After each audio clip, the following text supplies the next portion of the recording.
नमस्कार दर्शकों, मैं हूं नाविका कुमार और आप जुड़ रहे हैं मेरे साथ सवाल पब्लिक का शो पर। अजीब हालात हैं आज।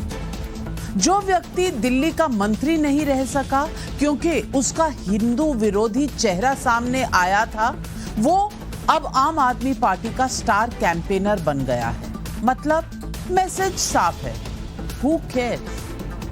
दर्शकों, इस देश में करप्शन ऐसा मुद्दा बना रहा है जिसमें अभी तक जिस किसी पर भी आरोप लगे हैं उसे साबित करना होता है कि वो निर्दोष है। कानूनी तौर के अलावा कई बार पब्लिक के परसेप्शन के तौर पर भी उसको खुद को पाक और निर्दोष साबित करना पड़ता है। लेकिन आज की राजनीति में एक बात अजीब दिख रही है, जिसके ऊपर करप्शन के आरोप लग रहे हैं, कट्टर ईमानदार का तमगा लिए हुए घूम रहा है। वो दूसरों को सर्टिफिकेट बांट रहा है, वो हर दिन चुनौती देता है। समझ में नहीं आता ये पॉलिटिकल स्ट्रैटेजी होती है या खुद को बचाने का एक नया तरीका। मुझे लगता है कि जो कुछ भी हो रहा है वो वोट बैंक पॉलिटिक्स है। इसमें गीता का नया जिहादी ज्ञान जो शिवराज पाटिल कांग्रेस के सीनियर लीडर ने दिया, इसमें हिंदू शब्द के नए मतलब हैं जो कर्नाटक के कार्यकारी अध्यक्ष कांग्रेस पार्टी के दे रहे हैं, इसमें हिंदू विरोधी बातें करने वाला स्टार प्रचारक भी बन गया है। आम आदमी पार्टी का केस देख लीजिए, इसमें करप्शन का आरोपी बार बार कट्टर ईमानदार कहा जाता है। इसमें जवाब मांगने पर फिल्मी डायलॉग का प्रचलन है कि जाओ पहले फलां के जवाब लेकर आओ, तब मुझसे सवाल पूछो। आज सवाल पब्लिक का है कि इन सारे मुद्दों पर जरूर चर्चा होनी चाहिए फैक्ट के साथ। और जो सबसे बड़ा सवाल होगा वो होगा कि वोट के लिए धर्म युद्ध से भी किसी को परहेज नहीं। वोट के लिए कर्म पर परसेप्शन आज हावी हो चुका है। आज यही है सवाल पब्लिक का।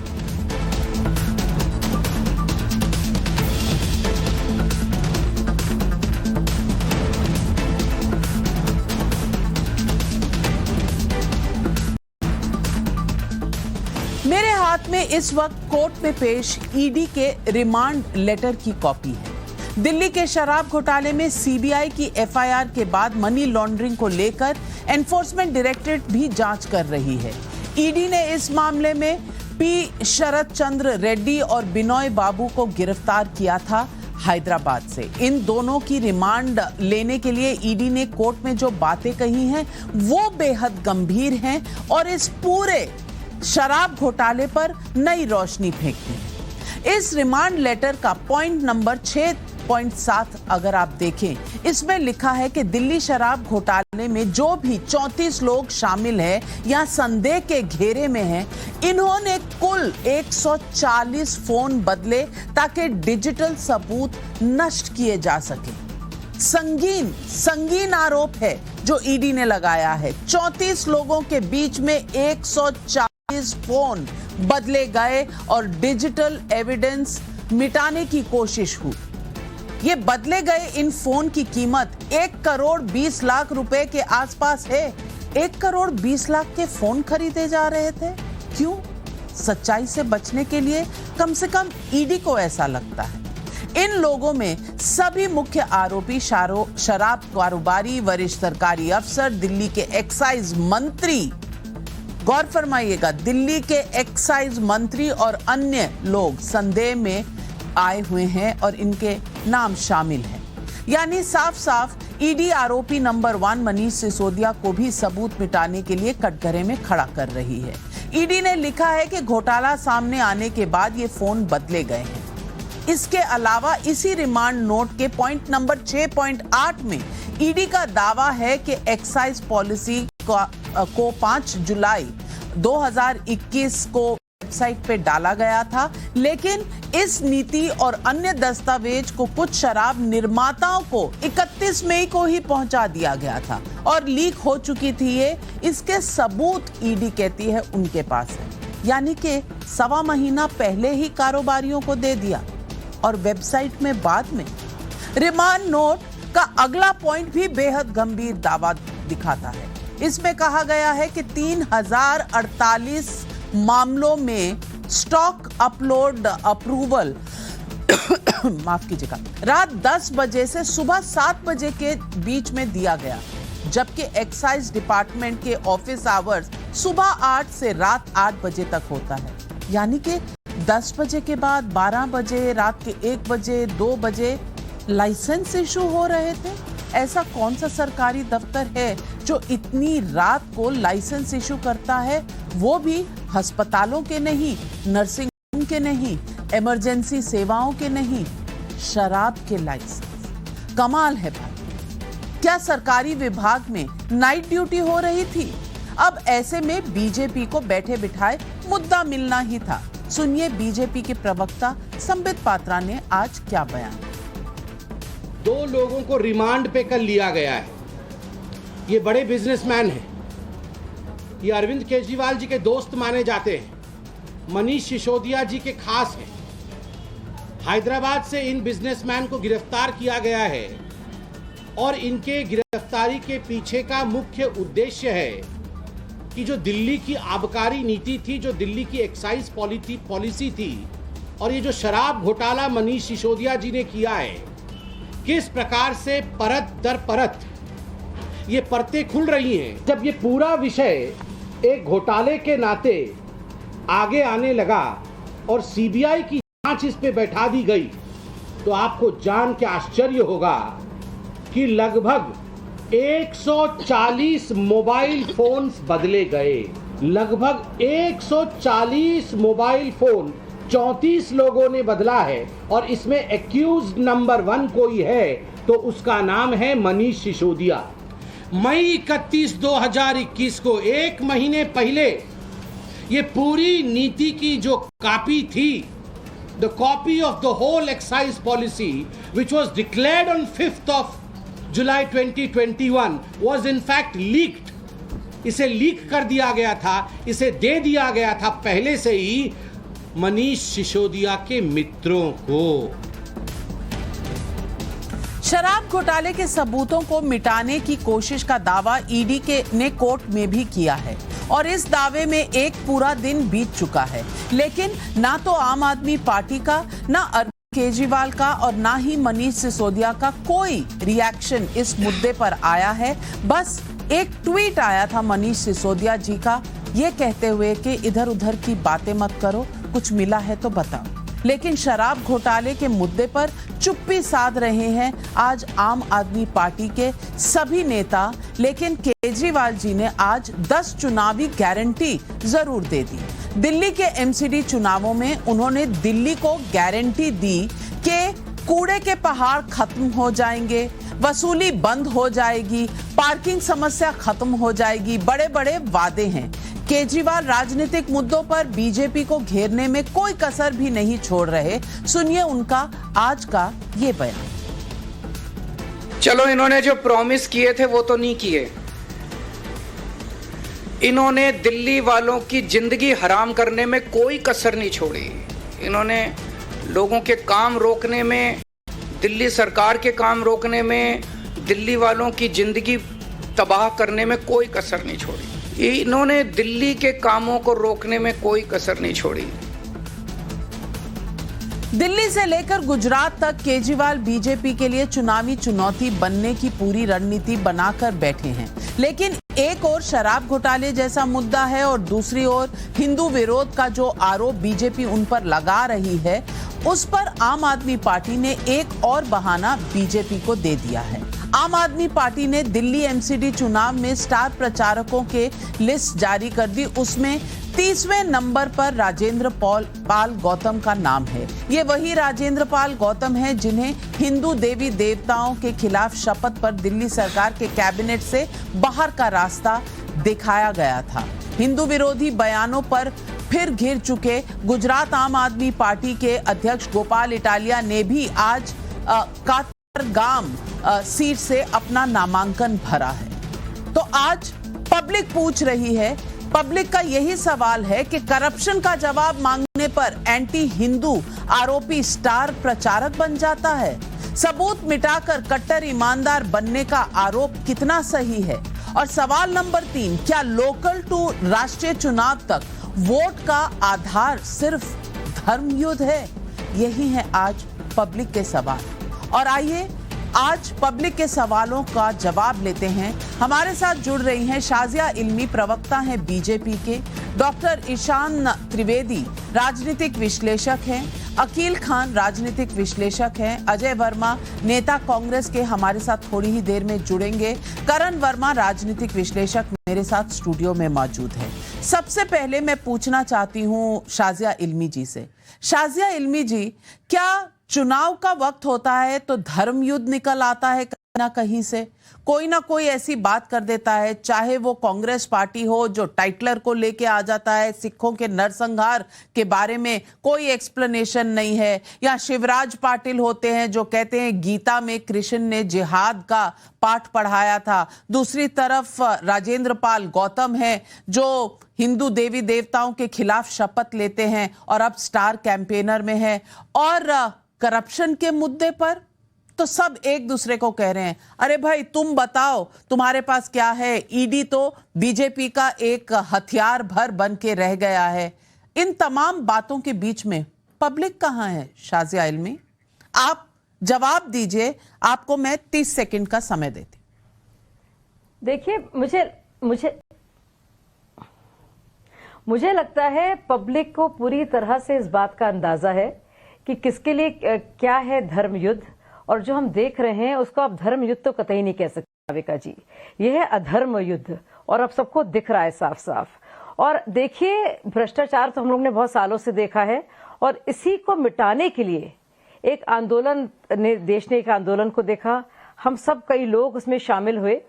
और अब देखिए, सबसे ज्यादा मतलब आश्चर्यजनक बात यह है कि जो एंटी करप्शन एक पूरा आंदोलन था, वो एक प्रो करप्शन पार्टी में नहीं तब्दील हुआ, बल्कि उन्होंने इतनी रचनात्मक तरीके से भ्रष्टाचार किया कि वो वाकई में केजरीवाल जी को आज आप सदी का महाठग का टाइटल जरूर दे सकते हैं। और आप पार्टी को तो मैंने कहना बंद कर दिया, आप पार्टी, हम तो उसे शराब पार्टी ही कहेंगे। कि देखिए आप कि आबकारी नीति को बदला गया, और कब बदला गया उसके सोच देखिए आप। 2020 के सितंबर में जब दिल्ली की जनता परेशान थी, जब दिल्ली सरकार का पूरा काम था कोविड महामारी से त्रस्त लोगों के लिए हॉस्पिटल से वेंटिलेटर्स से सहायता करना, उनके लिए इंतजामात करना, ये मनीष सिसोदिया जी ने बाकायदा पेरनो के हेड, जो बहुत बड़ी एक जानी मानी कंपनी है, और औरोबिंदो फार्मा के शरद रेड्डी जी के साथ मिलकर आबकारी नीति न सिर्फ बदलने की बात की, बल्कि पूरी आउटसोर्सिंग कर दी। तो शाजिया इल्मी, सवाल तो ये पूछा जाएगा कि आज तक आपने फिर मनीष सिसोदिया को गिरफ्तार क्यों नहीं किया? गिरफ्तार क्यों नहीं किया? पब्लिक पता चला है, और बाकायदा ये सवाल ये भी है। और ये कह देना बड़ा आसान है, कोई इसके लिए काम करता है, कोई मैं तो इतना जानती हूं कि जनता, अगर ऐसे तो कुछ दिनों में कहेंगे कि देश की जनता भाजपा के लिए काम करती है। अगर ये कहेंगे कि ईडी और ईसी और सीवीसी और सीबीआई सब काम करते हैं भाजपा के लिए, तो सुन ये लोग ये भी कहना शुरू कर देंगे शीघ्र कि भैया देश की पूरी जनता है, पूरे भारतीय लोग, अकील खान साहब, सिटीजन नागरिक, अकील साहब, मैं पूछना चाहती हूँ कि कोई दायरा आपने छोड़ा नहीं, चाहे वो करप्शन का हो, चाहे वो धर्म युद्ध का हो, या अधर्म युद्ध जिसको शाजिया इल्मी जी बता रही हैं। क्या पब्लिक के सामने आप यही प्रॉमिसेस लेकर जाएंगे, यही वादे लेकर जाएंगे कि हम अभी जूझ रहे हैं, लेकिन जब जूझने की बात होती है तो हम पब्लिक को नहीं बताते कि कोई करप्शन हुआ है या नहीं है? हम सीधा ये कहते हैं कि बीजेपी की गलती है, अरे भाई आओ हमें पकड़ लो। आपकी जवाबदेही सिर्फ बीजेपी को है या दिल्ली की जनता को भी?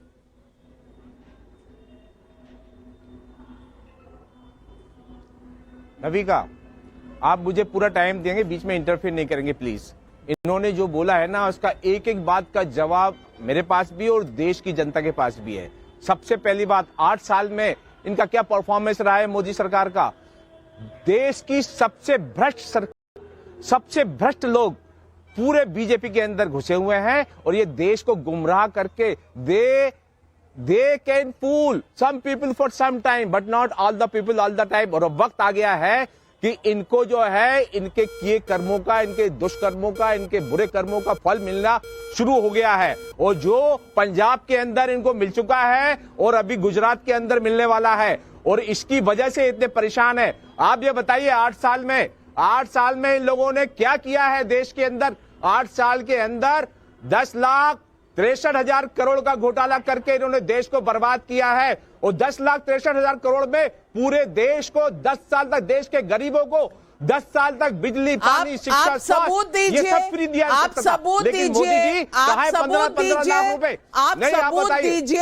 ये मुद्दा भी हम अरे सवाल भी हाथ पूछ कंगन को लेंगे आरसी बीजेपी किया, से, नबी का लेकिन मैडम, अगर हाथ कंगन को- 8 साल अरे का क्या बात हिसाब कर रही है? किताब चाहिए वो तो मैं तो आपसे भी पूछ सकती हूँ। और करण वर्मा जी, मैं आपसे पूछती हूँ, अगर 8 साल का हिसाब किताब देने की बात है तो ये तो हर राजनीतिक दल से पूछा जा सकता है, और आम आदमी पार्टी से भी पूछा जा सकता है कि आपने पोल्यूशन की प्रॉब्लम सॉल्व की क्या, आपकी यमुना साफ हुई क्या, आपने लोगों को जो प्रॉमिस दिया था स्कूलों का, मोहल्ला क्लिनिक का, वो सब कुछ पूरा हो गया क्या। और सबसे बड़ी बात करप्शन की बात और हिंदू विरोधी ये जो स्टेटमेंट्स आती हैं, इसकी बात भी तो सवाल लोग पूछेंगे। नाविका जी, आज सच्चाई यह है कि दिल्ली की जनता यह कह रही है कि ऐसी कोई जगह नहीं जहां आम आदमी पार्टी और अरविंद केजरीवाल ने ठगा नहीं। चाहे वो तिहाड़ के अंदर हो या बाहर हो, चाहे वो क्लासरूम के अंदर हो जहां पे टॉयलेट को क्लासरूम गिन लिया जाता है, चाहे वो डीटीसी की बसें हो, चाहे वो शराब के ठेके हो, आज इनके पास कुछ कहने को बचा नहीं है। जहां तक गारंटी की बात कर रहे हैं, तो यमुना साफ कर देनी थी 2016 तक, फिर उसको बढ़ाया 2020 तक। इन्होंने कहा था आपकी टूटी से पानी आएगा, साफ पानी हर घर में आएगा। पहले 2018, फिर 20, फिर अब 24 तक पहुंच गए हैं। सच बात यह है, जब इनके पास कोई मुद्दा नहीं बचा तो ये धर्म की राजनीति करने आ गए हैं। कभी राजेंद्र गौतम जैसे लोगों को आगे कर रहे हैं जिन्होंने हिंदू देवी देवताओं का अपमान किया, और कभी एक तरफ कहते हैं कि फोटो लगानी चाहिए गणेश जी और लक्ष्मी जी की। ये धर्म की राजनीति पे उठ गए हैं, जबकि यही बीजेपी पे आरोप लगाते थे कि आप धर्म की राजनीति कर रहे हैं। बीजेपी आज बात कर रहा है कि हमने 15,000 पार्कों का रखरखाव किया एमसीडी द्वारा। बीजेपी आज बात कर रहा है कि 350 जन औषधि केंद्र एमसीडी चला रहा है। आज आपके पास अपनी एजुकेशन मॉडल तक पे कुछ कहने को नहीं है, जहां 800 स्कूल तक में प्रिंसिपल तक नहीं है, जो कि आरटीआई से साबित हो गया। सच ये है आज लेकिन करण वर्मा जी, चुका है। करण वर्मा जी, आप अगर दिल्ली के रहने वाले हैं तो एमसीडी में भी ऐसी कई बातें हैं जो शायद आपने नजदीक से देखी होगी, तो सर्टिफिकेट तो आप किसी को भी नहीं दे सकते, और एमसीडी जो बीजेपी चलाती है उसको भी नहीं। खैर, लेकिन लोकेश जिंदल जी को मैं ला रही हूं। अकील खान साहब, आप खामखा गुस्से में हैं। सब I will go. Otherwise, if you will not listen me and if you will not listen me to sir, 30 second का समय सबको है, आपको तो मैंने 60 सेकंड दिया। आप बताइए, मनोज तिवारी ने, सुनिए आप आपका आपने ज्यादा दिए बात पूरी पार्टी है। आपकी पॉलिसी बन गई अकील भाई भी सीखे हैं, पहले दंगा करेंगे, फिर शोर करेंगे। अव्वल तो ये एमसीडी घोटालों का डिबेट है नहीं, लेकिन आप 10 लाख करोड़ की बात कर रहे हैं करप्शन की, तो सबूत दीजिए, आगे चर्चा करते हैं। दो मंत्री सबूत जेल में हैं दीजिए, सबूत दीजिए। भाजपा में देखिए, दो मंत्री इनके जेल में हैं। अकील खान जी, सबूत दे दीजिए ना। प्रदर्शन करे। आप बताइए, कोई ऐसा करप्शन था, ऐसा कोई करप्शन का मामला आया है तो अरविंद नाविका जी, दो मंत्री जेल में हैं। एक एफआईआर एक्यूज नंबर 1 है, एक को 4 महीने से। एक मिनट, मैं सबको म्यूट कर दूंगी। अगर सब एक साथ बोलेंगे तो कोई भी दर्शक कुछ भी सुन नहीं पाएगा। कृपया आप अपनी बात दर्शकों तक अगर पहुंचाना चाहते हैं तो एक एक करके बोलिए। और अकील खान साहब, जब से डिबेट शुरू हुई है आप तब से बोलते चले जा रहे हैं। इतना टाइम तो डिबेट में किसी को भी नहीं मिल सकता, रैली की स्पीच तो है नहीं। अकील खान साहब, आप जवाब देने का टाइम नहीं देंगे तो क्या? ये इतने भ्रष्ट लोग हैं, झूठ बोल रहे, साफ झूठ। चलिए, मैं दोबारा आऊंगी ना आपके पास। कांग्रेस पार्टी भी बैठी है, उनको भी तो सवाल सुनने और जवाब देने का कोई ना कोई हक होगा, उनका भी हक पूरा करने देती हूं। लोकेश जिंदल जी कांग्रेस पार्टी के हैं और हमारे साथ जुड़ रहे हैं। सामने दिल्ली की जनता, उसको चाहिए जवाब।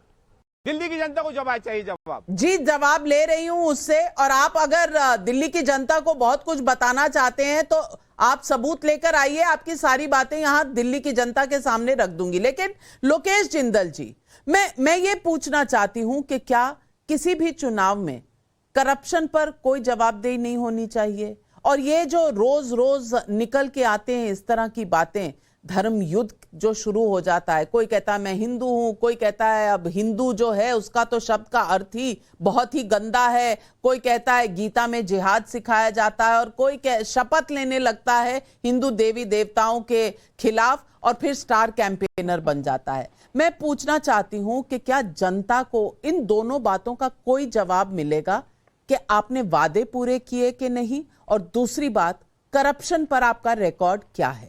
क्या इसकी जवाबदेही नहीं होनी चाहिए हर पार्टी की? ये बिल्कुल बहुत अच्छी बात की नाविका आपने। जनता एक सरकार से क्या चाहती है? न्याय व्यवस्था, एक तरह से सुशासन। जनता चाहती है कि जो उसके संवैधानिक हक है वो दिए जाए, और जनता इसी पर चर्चा चाहती है। जनता को गुमराह किया जाता है, धर्म के नाम पर उन्हें उस्काया जाता है ताकि अपनी नाकामयाबियां जो है वो सरकार, वर्तमान में जो सरकार है वो उसे छुपाए। तो ये तो बिल्कुल जाहिर है कि जो पार्टी जितना ज्यादा धर्म का इस्तेमाल करती है और जितना ज्यादा धर्म का बखान करती है वो उतना ही असल मुद्दों से भाग रही है, क्योंकि वह कामयाब नहीं है और केपेबल नहीं है उन मुद्दों को हल करने के लिए। तो भले ही वो आम आदमी पार्टी हो जो हिंदू देवी देवताओं को नोट पर लाने की बात करे, भाजपा हो जो कमल के फूल को लोगों में लाने की बात करे, या फिर कोई भी पॉलिटिकल पार्टी जो हर बात पे धर्म को लेके आती है, वो एक तरह से मुखौटा पहन लेती है ताकि एक तरह से शील्ड अपने ऊपर ले लेती है। उन जवाबों, वो सवाल ना किए जाए, उनको वो जवाब ना देने पाए जो वो जिन्हें वो कर ना पाई है। तो ये एक तरह का जो एस्केप रूट है, ये धर्म के नाम पर उन्होंने खोज निकाला है। तो मैं आज पूछना चाहती हूं डॉक्टर इरशान त्रिवेदी, जब कोर्ट में दाखिल डॉक्यूमेंट्स में कहा गया है कि 34 लोगों में 140 फोन बदले गए और डिजिटल रिकॉर्ड्स मिटाने की कोशिश हुई, जब यह कहा जाता है कि शराब के लाइसेंसेस रात को 10 बजे से लेकर सुबह 7 बजे के बीच में दिए गए लोगों को, तो ये क्या दर्शाता है और क्या इस पर जवाबदेही नहीं होनी चाहिए? नाविका जी, मैं कब से सब लोगों की बातें सुन रहा था। मैं आपसे सिर्फ इतनी ही रिक्वेस्ट कर सकता हूं कि भारतीय जनता पार्टी के किसी भी नेता को अचानक रात को सपना आता है कि भैया कि कोई ये गेट क्यों खुला छोड़ा है, तो भैया वो चौकीदार ने शराब पिया था इसलिए वो गेट खुला छोड़ा है, तो डाल दो, उसका नाम लीकर गेट में डाल दो। इस प्रकार की एकदम कोई भी चीज ना मिलने पर, भैया उन्हीं की सीबीआई आई थी, मनीष सिसोदिया जी का मोबाइल भी लिया था, चेक भी किया था, उनके लॉकर भी खाले गए, ये सब कुछ किया, उनके खिलाफ कुछ मिला नहीं। सीबीआई ने पूरी रात बिठा के रखा, उन्होंने पूछताछ की, लेकिन वो बाहर मनीष सिसोदिया जी खूब कह रहे हैं कि उन्होंने ऑपरेशन लोटस के बारे में बात की। बीजेपी ने तो ये कह दिया कि भैया आप हमारे में आ जाओ, मंत्री पद का ऑफर, सीएम का ऑफर दे देते हैं। अगर आप 140 मोबाइल की बातों के रिगार्डिंग जवाब मांगते हैं तो बीजेपी की भी ये जवाबदेही बनती है कि भैया इस प्रकार का ऑपरेशन लोटस चलाने की जरूरत क्या है? चलिए, कोई ना कोई इलेक्शन आता है, चलिए इस प्रकार मैं शाजिया इल्मी जी से पूछती हूँ। आप तो बेहद दिलचस्प बातें कह रहे हैं। शाजिया इल्मी जी ये कह रहे हैं कि चौकीदार ने गेट खुला छोड़ दिया, आपने उसका नाम उठाकर अक्यूज्ड की लिस्ट में डाल दिया, और दूसरी बात कह रहे हैं कि अगर आपको कुछ मिला होता अगर सिसोदिया जी के खिलाफ तो आप अब तक उनको गिरफ्तार कर चुके होते, जो आपने अब तक किया नहीं है। तो ये क्या चोर सिपाही का खेल चल रहा है?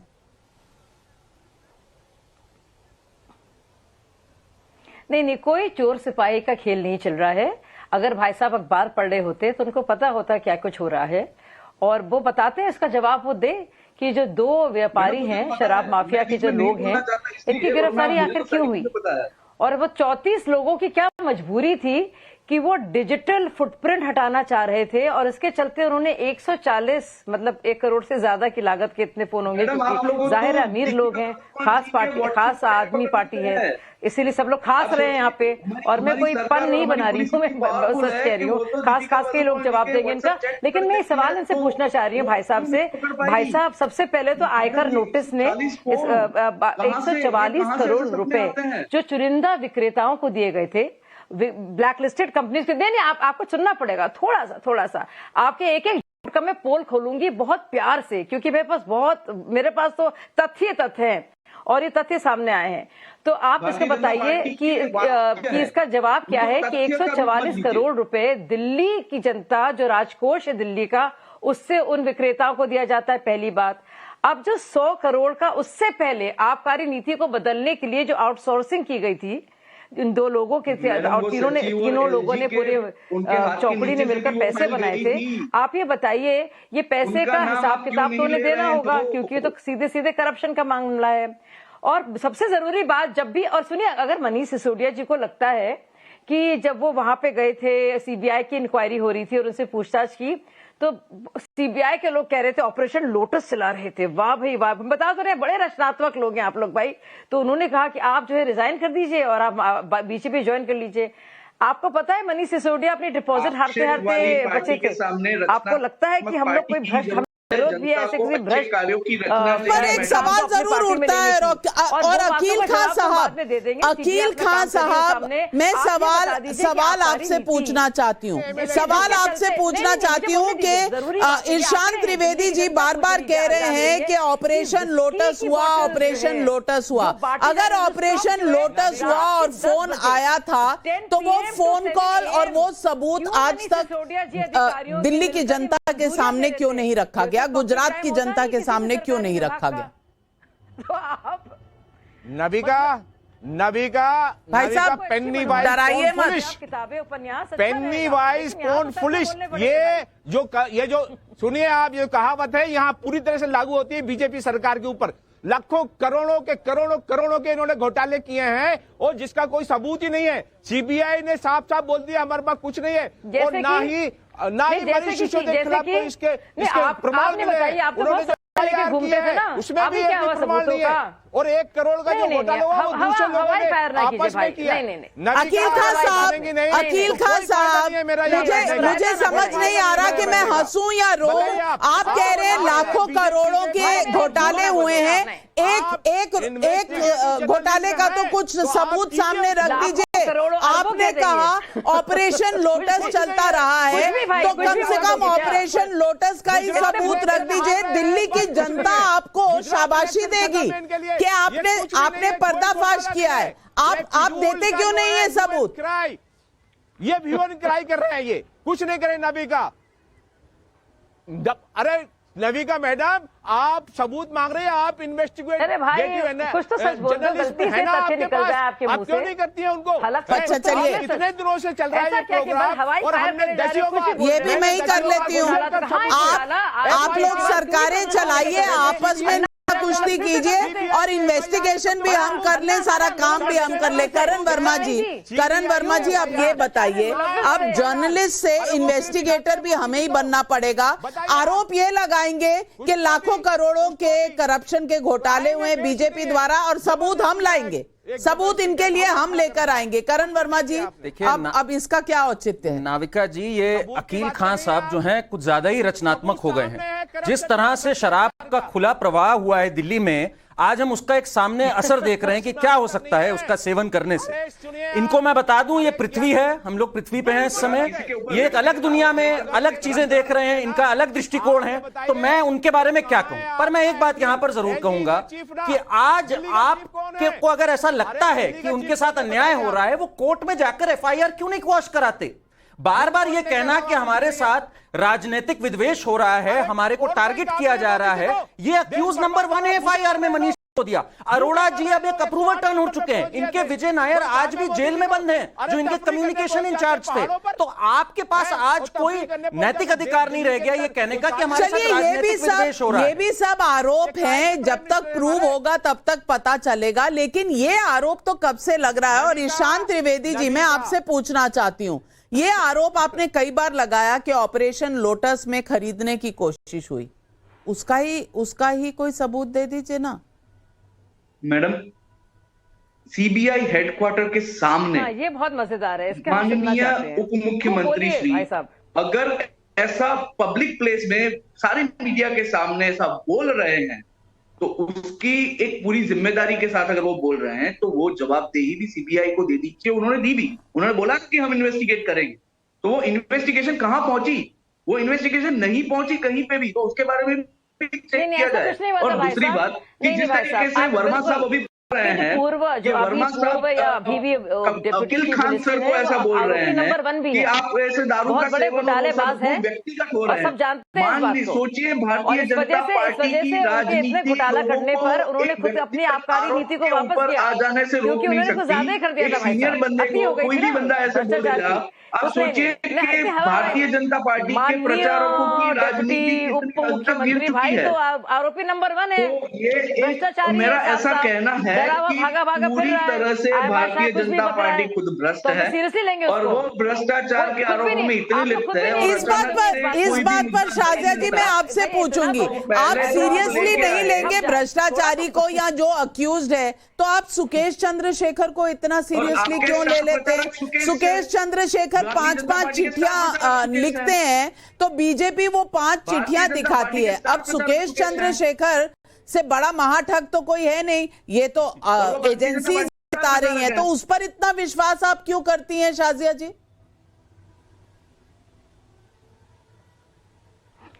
नाविका जी बिल्कुल सही बात कही। किसी भी ठग पर जो बाकायदा जेल में है उस पर तो कोई यकीन नहीं कर सकता, ना ही करना चाहिए। लेकिन जब वही सुकेश जी सोचिए, इसीलिए तो मैं कहती हूँ सदी के महाठग इनको, क्योंकि इन्होंने जेल में बैठकर भी एक महाठग से भी उगाही कर ली। ये तो कमाल के लोग हैं, मतलब माशाअल्लाह। क्या दिल्ली की जनता की भी किस्मत क्या है, मैं आपको बताऊं क्यों। क्योंकि बाकायदा ईडी ने सबूत दिए हैं सीसीटीवी फुटेज के साथ।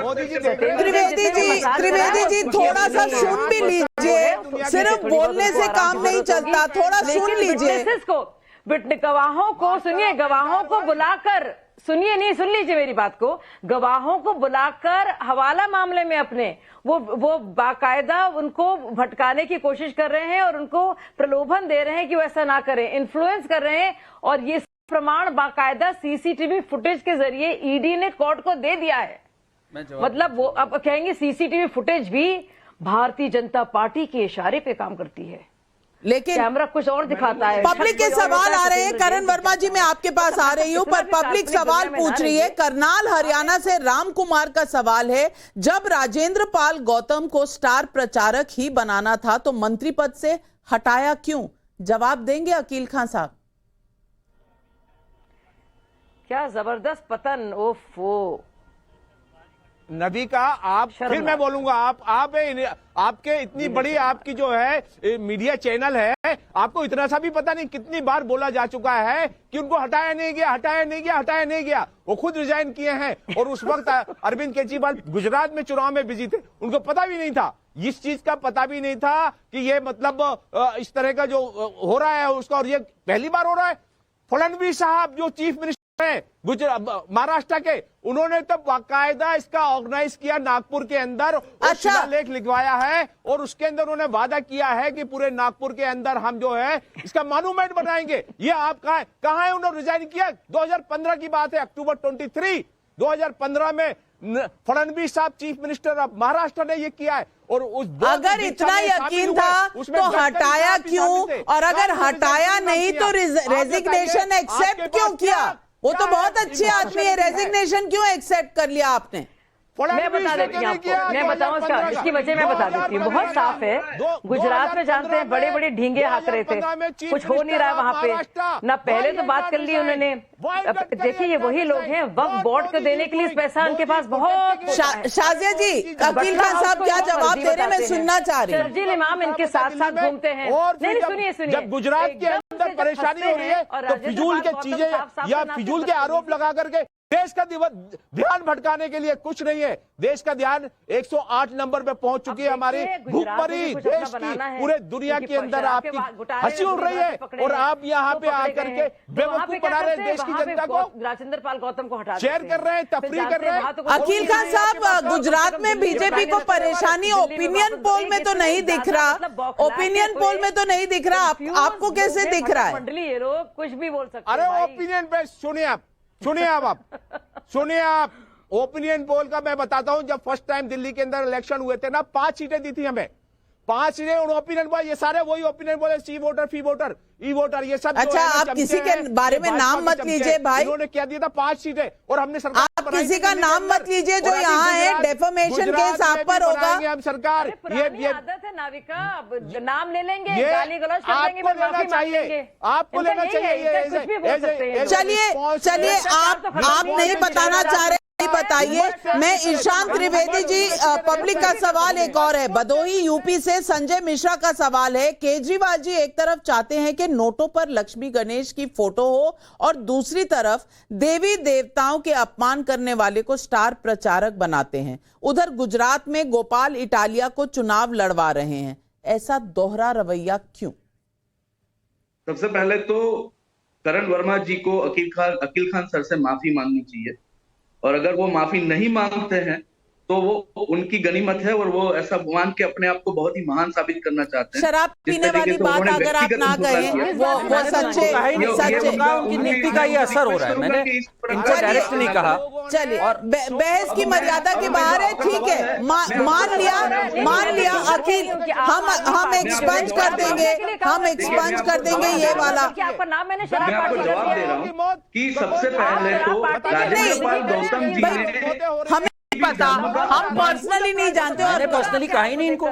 मैंने तो ये कहा कि उनकी शराब नीति का असर बहुत बुरा हुआ। इन्होंने तो पर्सनली अटैक किया, 10 लाख करोड़ का घोटाला कर दिया। करण जी आपसे उम्र में बड़े हैं, और किसी के धर्म में अगर शराब लेना माना नहीं जाता है, मना होता है, तो हमें ठेस नहीं पहुंचानी चाहिए, चाहे वो हमारा ठेस पहुंचाना मेरा बिल्कुल वो नहीं था। मेरे ख्याल से मैंने उनको कहा भी नहीं ऐसा। अगर उनको गलत लगा तो अलग बात। चलिए माफी मांग ली करण जी ने। अब ईशान त्रिवेदी जी आप बताइए, गोपाल इटालिया माफी मांगेंगे, राजेंद्र पाल गौतम माफी मांगेंगे? जवाब नहीं देना है। दोनों ने, राजेंद्र पाल गौतम जी और गोपाल इटालिया जी ने, दोनों ने अपने रिसेंट वीडियो में ये क्लियर कट किया है, प्रेस कॉन्फ्रेंस करके भी कहा है, इससे अगर मेरी किसी भी धर्म के लोगों से अगर उनकी लागनी को ठेस पहुंची है, उनकी भावनाओं को ठेस पहुंची है, तो उसके तहे दिल से मैं माफी मांगता हूं, ऐसा उन दोनों ने कहा है। दूसरी बात कि ये विश्व हिंदू महासभा का इलेक्शन नहीं है, ये दिल्ली की जनता का एमसीडी का इलेक्शन है। एमसीडी में इलेक्शन में सिर्फ हिंदू नहीं है, हिंदू, मुस्लिम, सिख, नहीं, मैं जानती हूँ सिर्फ हिंदू नहीं है, सिर्फ हिंदू नहीं है, लेकिन एक तरफ नहीं, ईशान त्रिवेदी जी सवाल सुनिए पब्लिक का, सिर्फ हिंदू नहीं है, मैं मानती हूँ हर धर्म के लोग हैं, लेकिन एक तरफ आपने एक तरफ कहा गणेश लक्ष्मी, आपने बुद्धा जी तो नहीं कहा, आपने महावीर जैन तो नहीं कहा, तो आप एक तरफ कहते हो गणेश लक्ष्मी की फोटो लगा दो नोटों पर, और दूसरी तरफ आप कहते हो कि इन देवी देवताओं के खिलाफ हम शपथ लेते हैं। ये दोहरा मापदंड है कि नहीं है, ये पब्लिक पूछ रही है सवाल। केजरीवाल जी ने तो ये नहीं कहा। वाह भाई वाह। और केजरीवाल जी से तो नहीं है ना, क्योंकि राजेंद्र पाल गौतम जी आम आदमी पार्टी के फंक्शन में जाके नहीं, पर केजरीवाल जी ने नहीं कहा, पर आम आदमी पार्टी के स्टार प्रचारक ने तो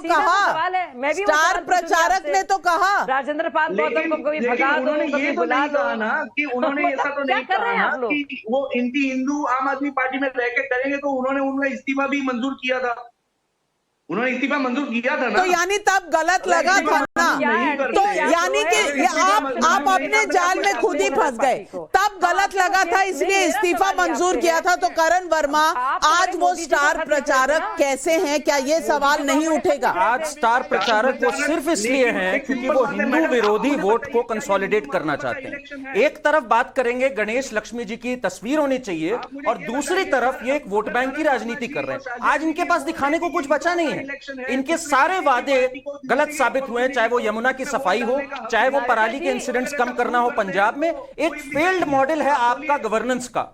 जब कुछ नहीं बचता है तो ये धर्म के आधार पे ध्रुवीकरण ही कर सकते हैं, और कुछ करने को बचा ही नहीं इनके पास। ये कहां एमसीडी में बातें कर रहे हैं? रखे ना अपना ट्रैक रिकॉर्ड सामने। सफाई कर दी यमुना की, 1300 करोड़ का एनवायरमेंटल सेस था इनके पास, उसमें से केवल 200 करोड़ इन्होंने इस्तेमाल किया। दिल्ली को छोड़ दिया गैस चेंबर में, चले गए गुजरात अपना प्रमोशन करने के लिए। तो सच ये है, इनको कोई लेना देना नहीं आम जनता के मुद्दों से। सवाल पब्लिक का एक और है, दीपांकर गौतम अमरोहा उत्तर प्रदेश से। आप सवाल सुन लीजिए इरशान त्रिवेदी जी और अकील खान साहब, क्योंकि पब्लिक के सवाल, पब्लिक सबसे बड़ी होती है। दीपांकर गौतम अमरोहा उत्तर प्रदेश से पूछ रहे हैं, शिक्षा, स्वास्थ्य और रोजगार पर राजनीति करनी कठिन होती है, क्या इसलिए बीजेपी आरोपों की राजनीति कर रही है? शाजिया इल्मी जी, ये सवाल आपसे है। बहुत बहुत बढ़िया सवाल है। भाई मेरे बहुत अच्छा सवाल पूछा। कहीं ना कहीं इनका प्रोपोगंडा और इनका जो आम आदमी शराब पार्टी का जो प्रोपोगंडा है और बजट है, कहीं ना कहीं तो उसका असर दिखता है हमें। नहीं, लेकिन बताइए, शाजिया जी, कुछ आरोप शाजिया जी, आप आम जनता पर उंगली नहीं उठा सकते। सवाल पूछने का हर वोटर को हक है। नहीं, मैं नहीं भाई साहब से सवाल पूछूंगी। अगर इन्होंने राजस्व बढ़ाने के लिए आबकारी नीति को बदला, तो पहला सवाल के बाद में वापस क्यों ले लिया? पर उससे बड़ा सवाल, जब इतनी बढ़ोतरी हुई थी शराब में, विस्की की जो बढ़ोतरी 3 महीने में बढ़ा था 60% से ज्यादा, और वाइन की लगभग उतना ही। लेकिन जो सरकारी पैसा आना था वो तो बढ़ा नहीं। वो जो पैसा जिसके 22 ये जवाब नहीं है, ये जवाब मुझे पता नहीं है। अमरोहा वाले भाई साहब ने ये जवाब आपका एक्सेप्ट किया कि नहीं, मुझे नहीं पता। शिक्षा स्वास्थ्य पर आप कोई आर्ग्यूमेंट नहीं कर रहे हैं, कोई डिबेट नहीं कर रहे हैं। एक और सवाल जौनपुर यूपी से है, तारा देवी प्रजापति का सवाल है। शाजिया इल्मी जी, अगर इतने ही सबूत हैं मनीष सिसोदिया के खिलाफ, तो ये सबूत सीबीआई को दीजिए और गिरफ्तार करवाइए। हर दिन प्रेस कॉन्फ्रेंस क्यों कर रहे हैं? नहीं, हमें कुछ देने की जरूरत नहीं है। मुझे लगता है खुद मनीष जी ने, बावजूद इसके कि 140 उन्होंने फोन की डिजिटल प्रिंट को हटाने के लिए, जब उन्होंने बाकायदा पैसे को हजमा था और उसको किया था, उसको तोड़ने फोड़ने की कोशिश की, लेकिन तब भी असलियत सामने आ गई। दिनेश अरोरा जी अप्रूवर बन गए हैं, और आप देखिए जो दो जिनको पकड़ा गया है, लोकेश जिंदल जी, मैं आपसे सवाल पूछूंगी। लोकेश जिंदल जी, मैं आपसे सवाल पूछूंगी, क्योंकि पब्लिक आज पूछ रही है दोहरे मापदंड क्यों होते हैं? क्या किसी भी राजनीतिक दल के लिए शिक्षा पर या गवर्नेंस पर डिबेट करना मुश्किल होता है? क्या इसलिए धर्म की एंट्री होती है और इस तरह के आरोपों की एंट्री होती है चुनावी भाषणों? देखिए, ये बहुत हद तक जनता पर भी निर्भर करता है कि जब राजनीतिक दल शिक्षा, स्वास्थ्य, रोजगार, दवाई, पढ़ाई और कमाई की बात करे, और इनके प्रश्न जब जनता पूछती है और अपने नेताओं को कटघरे में खड़ा करती है और तब वो उनको वोट देती है, तो उससे एक लोकतंत्र मजबूत होता है, लोकतंत्र सशक्त होता है। जब जनता जुमलेबाजों के चक्कर में फंस जाती है, या फिर कुछ राजनीतिक दल होते हैं जो पॉन्जी स्कीम निकाल कर ले आते हैं कि अब जो है सब कुछ मुफ्त मिलेगा, अब जो है बिजली मुफ्त मिलेगी, अब जो है आपको कमाई नहीं करनी पड़ेगी, घर बैठे बैठे आप केवल और केवल जो है मुफ्त में राशन मिलेगा, मुफ्त में आपको बिजली मिलेगी। ऐसे सपने जो मुंगेरी लाल के हसीन सपने दिखाकर, लुभाकर जब लोगों को फंसाया जाता है, तो ये एक तरह से लोकतंत्र के लिए विनाशकारी है। ये एक तरह से एक पॉन्जी स्कीम है, जिसके तहत एक व्यक्ति से उसके मेहनत करने का ढंग और उसके जीवनचर्या। बहुत अच्छी बात कही, लेकिन जनता शायद कन्विंस नहीं हुई, क्योंकि मिर्जापुर से सौरभ टंडन का सवाल है आपके लिए कि आप वोट भी मांगते हैं और वोट मांगने के लिए टाइटलर और राजेंद्र पाल गौतम जैसे लोगों को स्टार कैंपेनर या चुनाव समिति के अध्यक्ष भी बनाते हैं। ये कौन सी बात हुई? जवाब देना चाहेंगे? टंडन जी, मैं आपसे कहना चाहूंगा कि आप टाइटलर जी का पूरा इतिहास समझें और ये जाने कि क्या वो वाकई में दोषी थे या नहीं थे। नानावती कमीशन झूठ कह रही है, कोर्ट झूठ कह रहे हैं, कोर्ट ने सीबीआई की क्लोजर रिपोर्ट एक बार नहीं, 2 बार नहीं, 3 बार रिजेक्ट कर दी। अभी भी आप कह रहे हैं कि टाइटलर साहब की दामन पर कोई दाग नहीं है। चिट दी 3 बार सीबीआई ने उन्हें क्लीन चिट रिजेक्ट कर दी कोर्ट ने। दिए गए थे वो तीनों बार सीबीआई यूपीए के कार्यकाल में दी थी और तीनों बार कोर्ट ने रिजेक्ट कर दी। और ये जी नहीं मैडम, जो टाइटलर जी, इज्जत का भाव देखिए आप टाइटलर के लिए और राजेंद्र पाल गौतम के लिए, और फिर ये कहते हैं बीजेपी ध्रुवीकरण करता है। इनका मैसेज साफ है, इनकी जो अंदर घृणा भरी हुई है, चाहे वो सिखों के प्रति हो, चाहे वो हिंदुओं के प्रति हो, वो साफ बोल रही है। क्लीन चिट जब कोई देगा, ये 2 करोड़ सिखों की आप जो मानसिक हालत है उसको समझ नहीं रहे, उनके दिल को और गहरा चोट पहुंचा रहे हो, ये कभी भी एक्सेप्टेबल नहीं होगा। लोकेश जिंदल जी, एक तो कमीशन के बिहाफ पर मॉरली टाइटलर साहब ने खुद रिजाइन कर दिया था। 2009 में मॉरली कांग्रेस ने स्टैंड लिया था, उन्हें टिकट नहीं दी। बीजेपी की क्या बात करते हैं? और 2014 में फिर से देने की कोशिश की। ईस्ट दिल्ली से वो खड़े होने वाले, जब शोर मचा तो वापस ले लिया, कैंसिल किया। हमेशा जख्मों पर नमक डालना आपकी फितरत रही है। और यही सवाल अकील खान साहब मैं आपसे पूछूंगी। लोग ये कह रहे हैं कि कहीं कांग्रेस और कहीं आम आदमी पार्टी लोगों के अपने फीलिंग से खिलवाड़ तो नहीं कर रही। जब राजेंद्र पाल गौतम को आप स्टार कैंपेनर बनाते हैं, और मैं बहुत इत्मीनान से ये सवाल पूछना चाहती हूं, टाइटलर साहब का कल नाम आया तो सिखों के मन में टीस उठी। आज राजेंद्र पाल गौतम का नाम आया, कहीं ना कहीं हिंदू परेशान है कि हमको सताना क्या जरूरी है?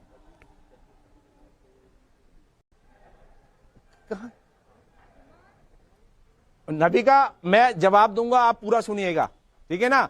मैं फिर पूछ रहा हूं आपसे कि फडणवीस साहब ने 2015 अक्टूबर 23 को नागपुर के अंदर ये शपथ जो आज गौतम जी बोल रहे हैं ना आप, यही शपथ गडकरी जी की अध्यक्षता में ली थी और वहां उन्होंने वो बनाया था शिलालेख। आप ये बताइए उनके खिलाफ क्या एक्शन लिया गया है? राजेंद्र पाल गौतम ने तो इस्तीफा दे दिया क्योंकि हम नहीं, उसके लिए हम एग्री नहीं करते, ना ही हमारी आम आदमी पार्टी मैं फैक्ट चेक कर रही हूँ, आप जो दलील दे रहे हैं इस पर मैं फैक्ट चेक कर रही हूँ। लेकिन शाजिया इल्मी जी, अकील खान साहब कहते